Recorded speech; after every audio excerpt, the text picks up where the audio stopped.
Welcome to inspire physics classes friends. दोस्तों आज हम आपके लिए लेकर के आ गए हैं एक्स रे का पार्ट नंबर सेकेंड। यानी दोस्तों हमारे जो एक्स किरणें हैं उसका जो पार्ट नंबर 1 है वो हमने पहले ही आपके साथ डिस्कस कर लिया है और उसके अंदर दोस्तों मैंने इसके जो पहले वाले 20 क्वेश्चन है वो उसके अंदर आपको करवा दिए हैं। आज का दोस्तों हमारे इसका पार्ट नंबर सेकेंड है। इसके अंदर अपन करेंगे इक्कीस के आगे से सभी यानी क्वेश्चन है। दोस्तों एक्स किरणों से आपके एग्जाम में क्वेश्चन जरूर पूछा जाता है दोस्तों, ये बहुत इंपॉर्टेंट है। तो दोस्तों इसी कारण दोस्तों मैंने जो हमारी एक्स किरणें हैं उनके लिए दोस्तों आपको अलग से यानी कि एक सीरीज करवा रहा हूँ। इसके लगभग 50 क्वेश्चन करा रहा हूँ। यदि दोस्तों आप इन 50 क्वेश्चनों को कर लेते हैं तो आपका एग्जाम में दोस्तों क्वेश्चन कभी भी गलत नहीं होगा। तो अपन देखते हैं इसका 21वां क्वेश्चन। 21वें क्वेश्चन में आपको क्या दिया हुआ है कि जब कैथोड किरणें बहुत अधिक वेग से उच्च गलनांक के धातु के लक्ष्य से टकराती हैं तो दोस्तों आपको क्या बताना कि जब यानी दोस्तों हमारे जो एक्स किरणें हैं यदि वह उच्च गलनांक का दोस्तों कोई धातु है उससे टकराती हैं तो आपको बताना है कि कौन सी किरणें उत्पन्न होंगी। तो दोस्तों याद रखना मैंने आपको बताया था कि जो एक्स किरणों को उत्पन्न किया जाता है दोस्तों यदि हमारे जो उच्च वोल्टेज से यानी दोस्तों उच्च एनर्जी के जो इलेक्ट्रॉन होते हैं यदि किसी धातु से यानी टकराते हैं तो दोस्तों वहां से हमारी एक्स किरणें उत्पन्न होती हैं। इसी प्रकार से दोस्तों अपन जानते हैं जो हमारी कैथोड किरणें होती हैं उसके अंदर इलेक्ट्रॉन पाए जाते हैं। तो दोस्तों यानी कैथोड किरणें यानी किसी उच्च गलनांक वाले धातु से टकराएंगी तो वहां से एक्स किरणें उत्पन्न होंगी। तो इस क्वेश्चन का राइट हो जाएगा ऑप्शन नंबर ए वाला। यानी दोस्तों यदि जब यानी कैथोड किरणें हैं वह अधिक वेलोसिटी से किसी उच्च गलनांक वाले धातु से टकराती हैं तो वहां से एक्स किरणें उत्पन्न होती हैं। तो इस क्वेश्चन का राइट हो जाएगा ऑप्शन नंबर ए वाला। अब आपके लिए 22वां क्वेश्चन है। हमारा जो 22 नंबर का क्वेश्चन है इसमें क्या दिया हुआ है कि एक्स किरणों का क्षेत्र होता है। दोस्तों आपको बताना कि हमारे जो एक्स किरणें होती हैं उनका क्षेत्र किन दो क्षेत्रों के मध्य होता है वो आपको बताना है। तो दोस्तों आपको पता होगा कि जो हमारा तरंग दैर्ध्य का यानी बढ़ता हुआ क्रम होता है दोस्तों सबसे पहले आती है हमारी गामा किरणें, उसके बाद में आती हैं एक्स किरणें, फिर दोस्तों हमारे आती हैं अल्ट्रा वायलेट यानी पराबैंगनी तरंगें, उसके बाद में आता है दर्शक क्षेत्र, उसके बाद में आती हैं दोस्तों हमारी अवरक्त तरंगें और उसके बाद में आती हैं रेडियो तरंगें और सबसे छोटी होती हैं दोस्तों हमारी सूक्ष्म तरंगें। दोस्तों ये जो इनका क्रम है दोस्तों आपको याद होना चाहिए। तो दोस्तों याद रखना जो हमारी एक्स किरणें होती हैं वो गामा किरणें एवं दोस्तों हमारा जो पराबैंगनी क्षेत्र होता है इन दोनों के मध्य आती हैं। तो इस क्वेश्चन का राइट हो जाएगा ऑप्शन नंबर सी वाला। यानी दोस्तों एक्स किरणों का जो क्षेत्र होता है वो गामा किरणों एवं पराबैंगनी के क्षेत्र होता है तो इनके मध्य इसका राइट हो जाएगा ऑप्शन नंबर सी वाला। दोस्तों ये क्रम हो आपको याद होना चाहिए। यानी ये हमारा तरंग दैर्ध्य का बढ़ता हुआ क्रम है और यदि इस प्रकार से आप इसको याद रखते हैं तो ये हमारा फ्रीक्वेंसी का बढ़ता हुआ क्रम होगा। तो इस क्वेश्चन का राइट हो जाएगा ऑप्शन नंबर सी वाला। अब देखते हैं 23 नंबर का क्वेश्चन है। दोस्तों 23 नंबर के क्वेश्चन में क्या दिया हुआ है कि एक्स किरणें विद्युत चुम्बकीय विकिरण मानी जाती हैं, इसलिए एक्स किरणों के फोटोन पर विद्युत आवेश होता है, चुम्बकीय आघूर्ण होता है या विद्युत आवेश चुम्बकीय आघूर्ण दोनों होते हैं, न तो विद्युत आवेश होता है न ही चुम्बकीय आघूर्ण होता है। दोस्तों हमारी जो एक्स किरणें होती हैं वो हमको पता है कि विद्युत चुम्बकीय होती हैं, विद्युत चुम्बकीय तरंगें होती हैं। तो हमें बताना है कि इस पर जो आवेश पाया जाता है दोस्तों कौन सा पाया जाता है। दोस्तों इस क्वेश्चन का राइट हो जाएगा ऑप्शन नंबर डी वाला। दोस्तों हमेशा याद रखना जो हमारी एक्स किरणें होती हैं कोई भी दोस्तों विद्युत चुम्बकीय तरंगे होती हैं उन पर दोस्तों कोई भी आवेश नहीं पाया जाता है, यानी केवल फोटोन होते हैं और दोस्तों को फोटोन पर कोई भी आवेश नहीं होता है। तो दोस्तों इसका राइट हो जाएगा ऑप्शन नंबर डी वाला, यानी न तो आवेश और न ही चुंबकीय है। दोस्तों याद रखना कई बच्चे क्या करेंगे विद्युत चुम्बकीय को पढ़ करके इसका राइट सी वाला चुन देंगे, लेकिन दोस्तों वास्तव में ऐसा नहीं होता है। विद्युत चुम्बकीय विकिरण का मतलब क्या है कि दोस्तों ये तो ना तो विद्युत क्षेत्र के अंदर यानी विक्षेपित होती हैं और ना ही चुम्बकीय क्षेत्र में विक्षेपित होती हैं, यानी इन पर कोई भी हमारा चार्ज नहीं पाया जाता। तो इस क्वेश्चन का राइट हो जाएगा ऑप्शन नंबर डी वाला। अब नेक्स्ट क्वेश्चन है जो 24 नंबर का क्वेश्चन है। इसमें क्या दिया हुआ है कि निम्न में से कौन सी एक्स किरणें सबसे अधिक कठोर होंगी। दोस्तों यहाँ पर आपको 4 वेवलेंथ दी हुई हैं और आपको बताने की ऐसी कौन सी वेवलेंथ वाली एक्स किरण होगी जिस दोस्तों हमारी सबसे अधिक कठोर हो। दोस्तों कठोर का मतलब क्या होगा कि वह किरणें जिनकी दोस्तों एनर्जी का मान सबसे अधिक होता है। एनर्जी का मतलब होता है दोस्तों आवर्ती का मान सबसे अधिक हो, क्योंकि दोस्तों हम जानते हैं एनर्जी का फॉर्मूला होता है एच म्यू, जिसकी दोस्तों आवर्ती का मान सबसे अधिक होगा वही हमारी दोस्तों अधिक कठोर हो जाएगी। और हम जानते हैं दोस्तों हमारा जो आवर्ती का फॉर्मूला होता है वो सी अपॉन में लैम्डा होता है। तो दोस्तों हम जानते हैं जिसकी वेवलेंथ का मान सबसे कम होगा उसकी आवर्ती का मान मैक्सिमम हो जाएगा और उसी की एनर्जी का मान मैक्सिमम हो जाएगा। तो दोस्तों यहाँ पर हमें सी ऑप्शन में सबसे अधिक यानी कम तरंग दैर्ध्य दी हुई है तो दोस्तों ये हमारी अधिक कठोर हो जाएगी। तो इस क्वेश्चन का राइट हो जाएगा ऑप्शन नंबर सी वाला। यानी दोस्तों जिसकी वेवलेंथ का मान जितना कम होगा वह किरणें उतनी ही कठोर होंगी। तो इस क्वेश्चन का राइट हो जाएगा ऑप्शन नंबर सी। अब देखते हैं नेक्स्ट क्वेश्चन है। जो 25 नंबर का क्वेश्चन है, इसमें आपको क्या दिया हुआ है कि अक्स किरण पुंज विक्षेपित होगा। दोस्तों आपको बताना कि जो हमारा अक्स किरण पुंज होता है, जो अक्स किरण होती है वो कौन से क्षेत्र में विक्षेपित होती है, चुंबकीय क्षेत्र में, विद्युत क्षेत्र में, या दोनों में, या उपरोक्त में से कोई नहीं। दोस्तों इसका राइट हो जाएगा ऑप्शन नंबर डी वाला, क्योंकि दोस्तों मैंने आपको बताया था कि जो हमारी अक्स किरण होती हैं उन पर दोस्तों कोई भी आवेश नहीं पाया जाता है, न ही इस पर चुंबकीय गुण पाया जाता है, जिसके कारण दोस्तों न तो ये चुंबकीय क्षेत्र में विक्षेपित होंगी और न ही विद्युत क्षेत्र में। तो इस क्वेश्चन का राइट हो जाएगा ऑप्शन नंबर डी वाला। अब देखते हैं नेक्स्ट क्वेश्चन है आपके लिए। जो 26 नंबर का क्वेश्चन है, इसमें क्या दिया हुआ है कि अक्स किरणें उत्पन्न होती हैं अणुओं के टूटने के कारण, या परमाणुिक ऊर्जा स्तर में परिवर्तन के कारण, या नाभिकीय ऊर्जा स्तर में परिवर्तन के कारण, या रेडियो एक्टिव विघटन के कारण। दोस्तों इस क्वेश्चन का राइट हो जाएगा ऑप्शन नंबर बी वाला, क्योंकि दोस्तों इसके पार्ट नंबर वन में मैंने आपको बताया था कि दोस्तों हमारे जो परमाणु होते हैं उनके ऊर्जा स्तरों में दोस्तों हमारा जो परिवर्तन होता है उसी के कारण दोस्तों हमारी एक्स किरणें उत्पन्न होती हैं। यानी दोस्तों यहाँ पर मान लेते हैं हमारा कोई एक इलेक्ट्रॉन है, इस पर यदि दोस्तों हमारे जो इलेक्ट्रॉनों की बौछार करवाई जाती है तो क्या होगा कि जो इस इलेक्ट्रॉन से टकरा कर दोस्तों ये इलेक्ट्रॉन तो हमारा बाहर निकल जाता है, और इसका दोस्तों उच्च ऊर्जा स्तर वाला जो इलेक्ट्रॉन है वो फिर इसमें चला जाता है। तो जैसे ही दोस्तों ये इलेक्ट्रॉन निम्न ऊर्जा स्तर में आएगा तो यहाँ से ऊर्जा उत्सर्जित होगी, और यही ऊर्जा दोस्तों हमारी एक्स किरणें होती हैं। तो इस प्रकार से दोस्तों जो अक्स किरण उत्पन्न होती हैं वो परमाणुीय ऊर्जा स्तर में परिवर्तन के कारण होती हैं। तो इस क्वेश्चन का राइट हो जाएगा ऑप्शन नंबर बी वाला। दोस्तों रेडियो एक्टिव विघटन के कारण जो हमारी किरणें उत्पन्न होती हैं दोस्तों वो होती हैं गामा किरणें। तो इस क्वेश्चन का राइट हो जाएगा ऑप्शन नंबर बी। अब देखते हैं नेक्स्ट क्वेश्चन है। जो 27 नंबर का क्वेश्चन है, इसमें क्या दिया हुआ है कि ठोस क्रिस्टलों की संरचना की जांच की गई है। दोस्तों आपको बताना है कि हमारे जो ठोस क्रिस्टल होते हैं उनकी संरचना की जो जांच की जाती है वो आपको बताना है कि कौन सी किरणों के द्वारा की जाती है, कॉस्मिक किरणों के द्वारा, एक्स किरणों के द्वारा, अववर्ती किरणों के द्वारा, या गामा किरणों के द्वारा। दोस्तों इस क्वेश्चन का राइट हो जाएगा ऑप्शन नंबर बी वाला। दोस्तों याद रखना जो हमारे ठोस क्रिस्टल होती हैं उनकी संरचना की जाँच करने के लिए भी हमारी एक्स किरणों का उपयोग किया जाता है, क्योंकि दोस्तों एक्स किरण होती है उसकी जो एनर्जी का मान होता है वो उच्च होता है, और एनर्जी का मान उच्च होने के कारण दोस्तों यह हमारे जो क्रिस्टल होता है उसके आर पार गुजर जाती हैं, और दोस्तों गुजरने के कारण इसकी जो संरचना होती है उसकी जांच की जा सकती है। तो इस क्वेश्चन का राइट हो जाएगा ऑप्शन नंबर बी वाला। अब देखते हैं नेक्स्ट क्वेश्चन है। दोस्तों जो 28 नंबर का क्वेश्चन है, इसमें क्या दिया हुआ है कि एक अक्स किरण नलिका में उत्सर्जित अक्स किरणों की पुंज की तीव्रता बढ़ाई जा सकती है फिलामेंट धारा बढ़ाकर, या फिलामेंट धारा घटाकर, या लक्ष्य विभव बढ़ाकर, या लक्ष्य विभव घटाकर। तो दोस्तों मैंने आपको बताया था कि यानी कि दोस्तों हमारी जो तीव्रता है इसको अपन आई से दर्शाते हैं, और दोस्तों हमारी जो धारा होती है फिलामेंट धारा, इसको अपन भी यानी धारा भी दोस्तों हमारी एम्पियर यानी आई से ही दर्शाते हैं। तो दोस्तों याद रखना ये दोनों एक दूसरे से संबंधित होती हैं। तो दोस्तों याद रखना जो तीव्रता है वो हमारी एम्पियर यानी धारा के साथ समानुपाती होती है। तो दोस्तों यदि किसी यानी पुंज की तीव्रता बढ़ानी है तो दोस्तों हमारा जो फिलामेंट धारा है उसको बढ़ाकर अपन इसकी तीव्रता को बढ़ा सकते हैं। तो इस क्वेश्चन का राइट हो जाएगा ऑप्शन नंबर ए वाला। दोस्तों यदि आप इसको डीपली समझना चाहते हैं तो इसका मतलब क्या होगा कि दोस्तों यानी इससे मान लेते हो कि जो हमारी एक्स किरणें उत्सर्जित होती हैं तो इसकी तीव्रता का मतलब क्या है कि एकांक क्षेत्र से यानी गुजरने वाली ऊर्जा, या एकांक क्षेत्र पर से गुजरने वाले फोटोनों की संख्या। तो दोस्तों यानी सबसे अधिक यानी फोटोन कब उत्सर्जित होंगे, जब इस पर दोस्तों उत्सर्जित इलेक्ट्रॉनों की यानी संख्या का मान बढ़ जाएगा। और हम जानते हैं दोस्तों हमारे जो इलेक्ट्रॉनों की संख्या होती है एकांक क्षेत्र पर से गुजरने वाली, वही हमारी तीव्रता होती है। दोस्तों धारा का मान बढ़ाएंगे, फिलामेंट का धारा का मान, तभी हमारे इलेक्ट्रॉनों की संख्या बढ़ेगी, और उससे ही दोस्तों यानी फोटोन बढ़ेंगे। तो इस क्वेश्चन का राइट हो जाएगा हमारा ऑप्शन नंबर ए वाला। दोस्तों आप ट्रिक के माध्यम से इसको याद रख सकते हैं, यानी हम तीव्रता को दोस्तों आई से दर्शाते हैं और धारा को भी अपन आई से दर्शाते हैं। तो दोस्तों ये एक दूसरे के साथ संबंधित होते हैं। तो इस क्वेश्चन का राइट हो जाएगा ऑप्शन नंबर ए वाला। अब देखते हैं नेक्स्ट क्वेश्चन है हमारा जो 29वां नंबर का क्वेश्चन, इसमें क्या दिया हुआ है कि पदार्थ को अधिक दूर तक भेजने वाली एक्स किरणें कहलाती हैं। दोस्तों आपको क्या बताना है कि दोस्तों हमारा कोई पदार्थ है, इसको अधिक दूरी तक यानी भेजने यानी भेदने वाली अधिक दूरी तक यानी भेज सकती हैं दोस्तों, अधिक दूरी तक इसमें गुजर सकती हैं, उन किरणों को आप क्या कहेंगे। दोस्तों इस क्वेश्चन का राइट हो जाएगा ऑप्शन नंबर सी वाला, क्योंकि दोस्तों मैंने आपको बताया था कि जो हमारी कठोर किरणें होती हैं उनकी एनर्जी का मान अधिक होता है, यानी तीव्रता का मान अधिक होता है। यदि इसकी तीव्रता का मान अधिक होगा दोस्तों तो ही यानी इसको अधिक यानी दूरी तक भेज सकेगी। तो इस क्वेश्चन का राइट हो जाएगा ऑप्शन नंबर सी वाला। अब देखते हैं नेक्स्ट क्वेश्चन है हमारे दोस्तों 38 नंबर का क्वेश्चन है। इसमें क्या दिया हुआ कि अक्स किरणों की भेदने की क्षमता निर्भर करती है। दोस्तों मैंने आपको बताया था कि जो अक्स किरणों की भेदने की क्षमता है वो एक तरह से दोस्तों हमारी फ्रीक्वेंसी होगी, यानी दोस्तों जिसकी फ्रीक्वेंसी का मान अधिक होगा उसकी एनर्जी का मान भी अधिक होगा, और वह उसको अधिक दूरी तक भी भेज सकेगी। तो दोस्तों यह किस पर निर्भर करेगी, यह निर्भर करेगी आरोपित विभवांतर पर, क्योंकि दोस्तों हम जानते हैं कि जो हमारी फ्रीक्वेंसी होती है अपन इसको म्यू से दर्शाते हैं, और दोस्तों हमारा विभवांतर होता है उसको अपन वी से दर्शाते हैं। तो इस प्रकार से दोस्तों याद रखना ये एक दूसरे के साथ संबंधित होते हैं। वैसे दोस्तों इसका जो कंसेप्ट है वो आपको यानी दोस्तों आसानी से समझ में नहीं आएगा, क्योंकि दोस्तों वो बहुत बड़ा होता है। लेकिन ट्रिक के माध्यम से दोस्तों मैं आपको समझा रहा हूँ।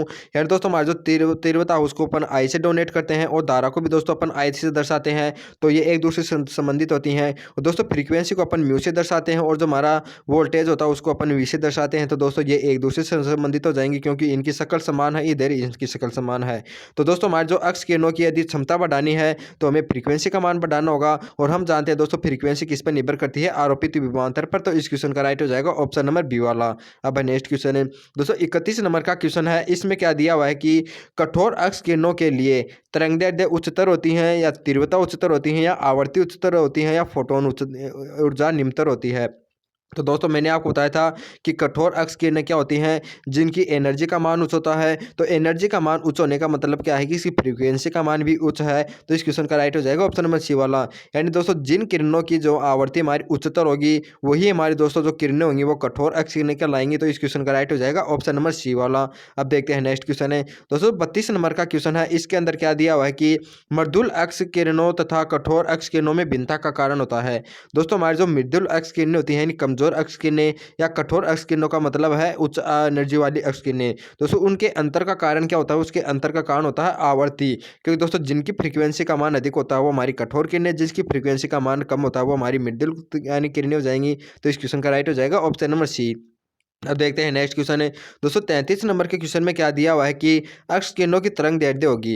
दोस्तों आपको बताना कि यानी 4 तरंग दैर्ध्य दिए हुए हैं। तो आपको बताने की जो अक्स किरणों की तरंग दैर्ध्य होती है वो कौन सी होती है। तो दोस्तों मैंने आपको पहले वाले पार्ट में बताया था कि याद रखना दोस्तों अक्स किरणों की तरंग दैर्ध्य होती है वो 0.1 एंगस्ट्रॉम से लेकर के 100 एंगस्ट्रॉम के मध्य होती है। तो दोस्तों यहाँ पर इनके मध्य की जो एंगस्ट्रॉम यानी हमारी तरंग दैर्ध्य दी हुई है हमें दी हुई है ऑप्शन नंबर बी में। तो दोस्तों हमारे जो 2 एंगस्ट्रॉम जिसकी तरंग दैर्ध्य होती है वो हमारी अक्स किरण होती है। तो इस क्वेश्चन का राइट हो जाएगा ऑप्शन नंबर बी वाला। क्योंकि दोस्तों याद रखना जिसकी भी तरंग दैर्ध्य 0.1 एंगस्ट्रॉम से लेकर के 100 एंगस्ट्रॉम के मध्य हो वही हमारी अक्स किरणें होंगी। इससे अधिक यानी तरंग दैर्ध्य वाली भी नहीं होंगी और इससे कम वाली भी नहीं होंगी। दोस्तों इनके मध्य में हमारा 2 एंगस्ट्रॉम आता है। तो इस क्वेश्चन का राइट हो जाएगा ऑप्शन नंबर बी वाला।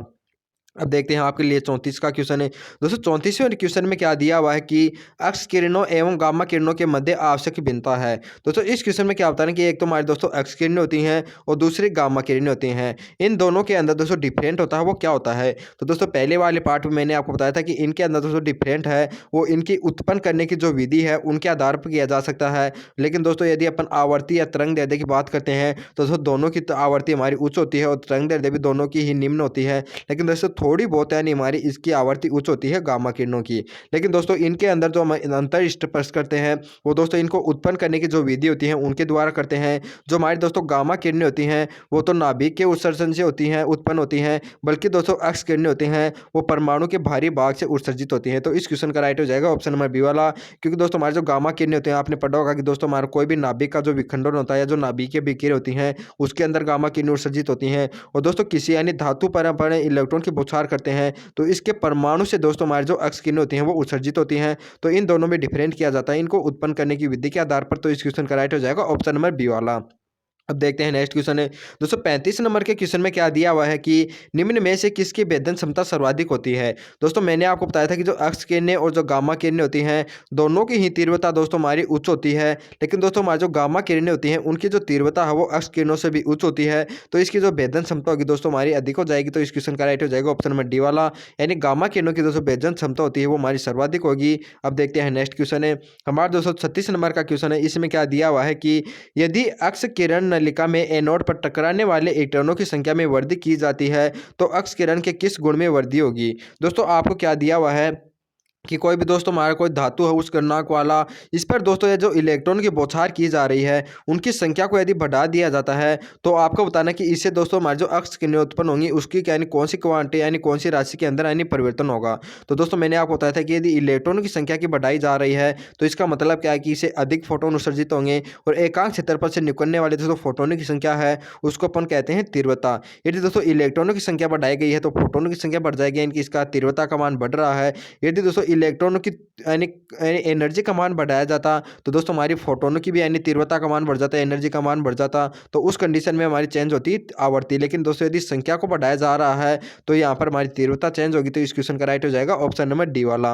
अब आपके लिए नेक्स्ट क्वेश्चन है जो 37 नंबर का क्वेश्चन है, इसके अंदर क्या दिया हुआ है कि यदि lambda is equal to 10 angstrom है तो यह निम्न के संगत है। तो दोस्तों मैंने आपको बताया था कि यदि जो तरंग दैर्ध्य 0.1 एंगस्ट्रोम से लेकर के 100 एंगस्ट्रोम के मध्य होती है तो दोस्तों हमारी वो एक्स किरणें होती हैं, और 10 एंगस्ट्रोम दोस्तों इन्हीं के मध्य आता है, तो दोस्तों ये हमारी हो जाएगी एक्स किरणें। तो इस क्वेश्चन का राइट हो जाएगा ऑप्शन नंबर डी वाला।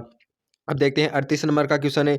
38 नंबर में क्या दिया हुआ है कि एक्स किरणों के उत्पादन के लिए लक्ष्य का पदार्थ होना चाहिए। दोस्तों आपको बताना कि जो हमारी एक्स किरणें होती हैं उनके उत्पादन के लिए दोस्तों आपको बताना कि जो लक्ष्य होगा वो हमारा कौन सा होना चाहिए, स्टील होना चाहिए, तांबा, एल्यूमिनियम या टंगस्टन है।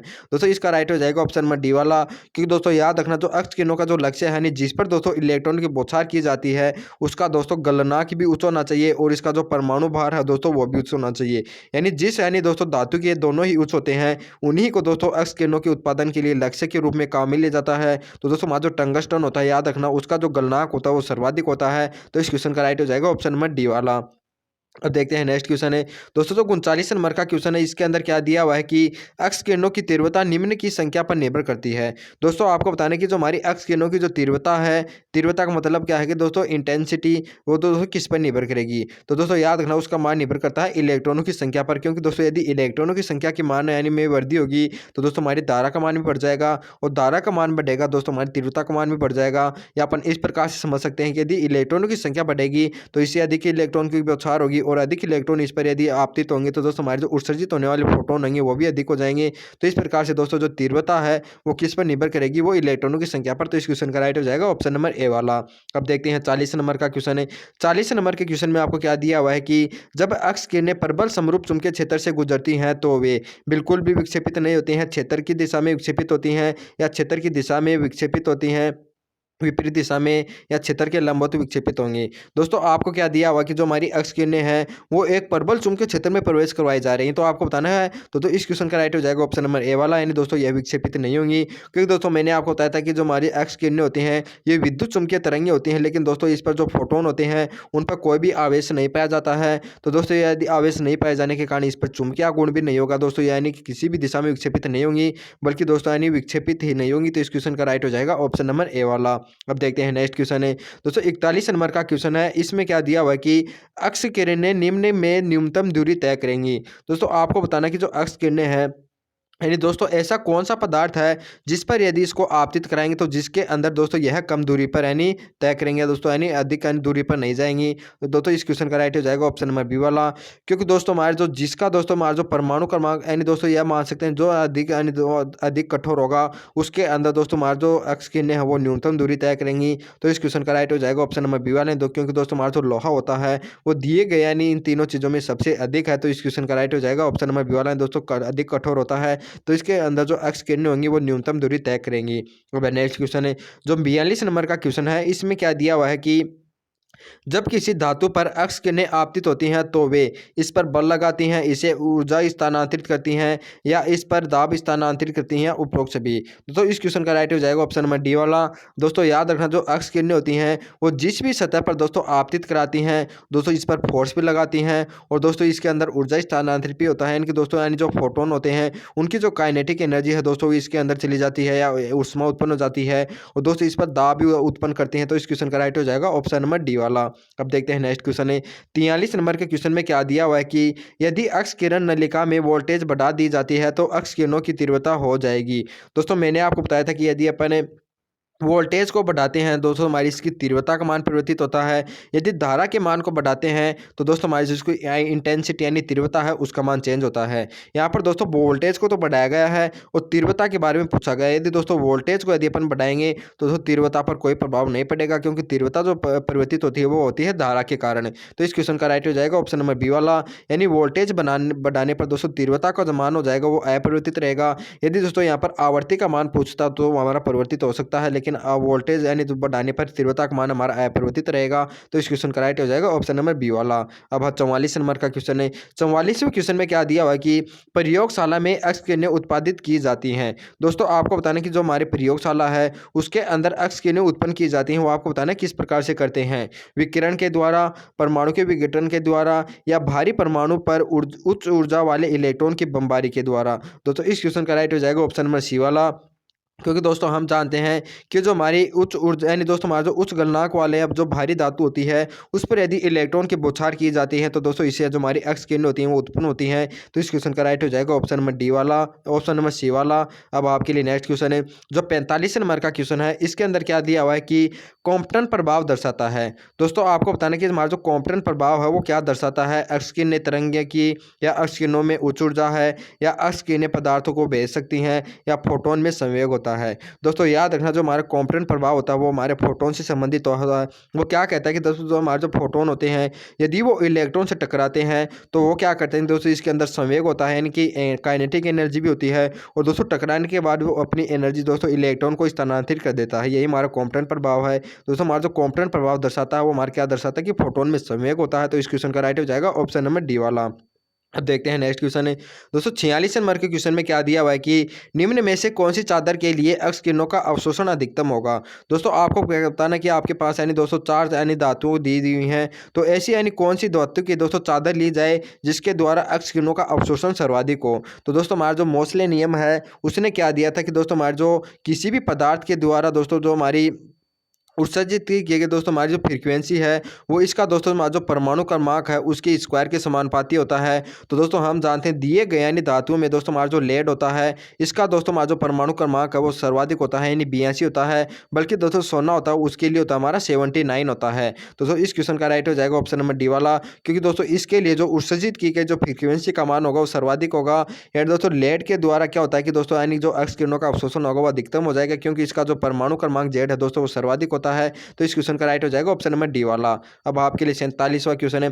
47 क्वेश्चन में क्या दिया हुआ है कि निम्न में से कौन अभिलाक्षणिक एक्स किरणों के उत्सर्जन के लिए संलग्न है।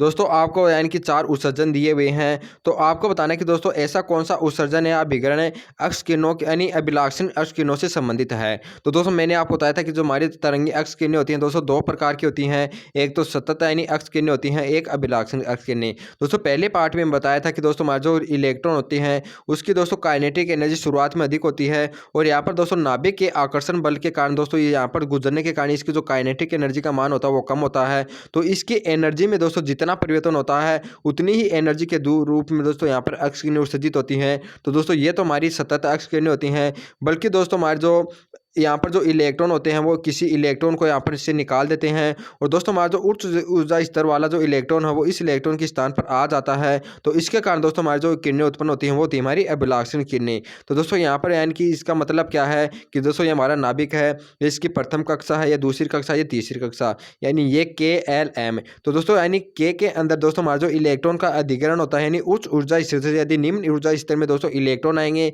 तो यहाँ पर जो एनर्जी उत्सर्जित होती है वह एनर्जी दोस्तों हमारी एक्स किरणें होती हैं वो होती है हमारी अभिलाक्षणिक एक्स किरणें। तो दोस्तों यानी के इलेक्ट्रॉन के अभिकरण के द्वारा दोस्तों हमारी जो एक्स किरणें उत्पन्न होती हैं उसी को ही अपन अभिलाक्षणिक एक्स किरणें कहते हैं। तो इस क्वेश्चन का राइट हो जाएगा ऑप्शन नंबर डी वाला।